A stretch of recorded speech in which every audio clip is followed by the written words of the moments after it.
Africa महाद्वीप में hero की कई खदानों की खोज हो चुकी थी, जहां से बहुतायत में हीरे प्राप्त हुए थे। वहां के एक गांव में रहने वाला किसान अक्सर उन लोगों की कहानियां सुना करता था जिन्होंने हीरो की खान खोजकर अच्छे पैसे कमाए और अमीर बन गए।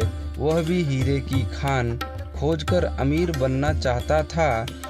एक दिन अमीर बनने के सपने को साकार करने के लिए उसने अपना खेत बेच दिया और हीरो की खान की खोज में निकल पड़ा।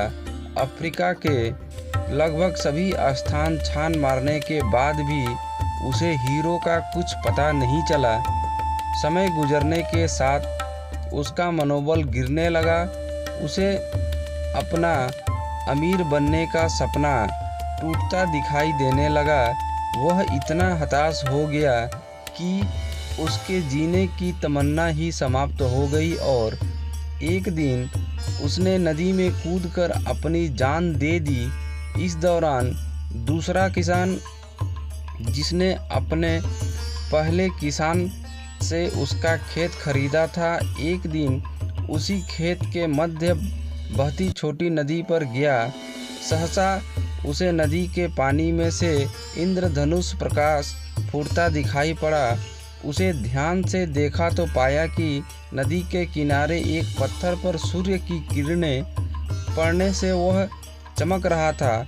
किसान ने झुककर वह पत्थर उठा लिया और घर ले आया।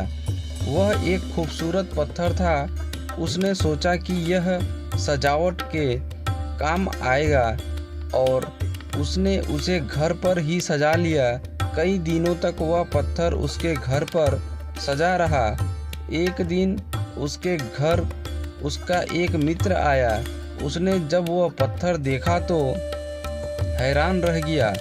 उसने किसान से पूछा, मित्र, तुम इस पत्थर ही की कीमत की जानते हो? किसान ने जवाब दिया, नहीं, मेरे ख्याल से ये हीरा है, शायद अब तक खोजे गए हीरो में सबसे बड़ा हीरा। मित्र बोला, किसान के लिए इस बात पर यकीन करना मुश्किल था। उसने अपने मित्र को बताया कि उसे यह पत्थर अपने खेत की नदी के किनारे मिला है। वहाँ ऐसे और भी पत्थर हो सकते हैं। दोनों खेत पहुँचे और वहाँ से कुछ पत्थर नमूने के तौर पर चुन लिए। फिर उन्हें जांच के लिए भेज दिया। जब जांच रिपोर्ट आई तो किसान के मित्र की बात सच निकली। वे पत्थर हीरे ही थे। उस खेत में हीरो का भंडार था। वह उस समय तक खोजी गई सबसे बड़े कीमती हीरे की खदान थी। उसका खदान का नाम किम्बरले डायमंड माइंस है। दूसरा किसान उस खदान की वजह से मालामाल हो गया। पहला किसान अफ्रीका में दर दर भटकता और अंत में जान दे दी, जबकि हीरे की खान उसके अपने खेत में उसके कदमों तले थी।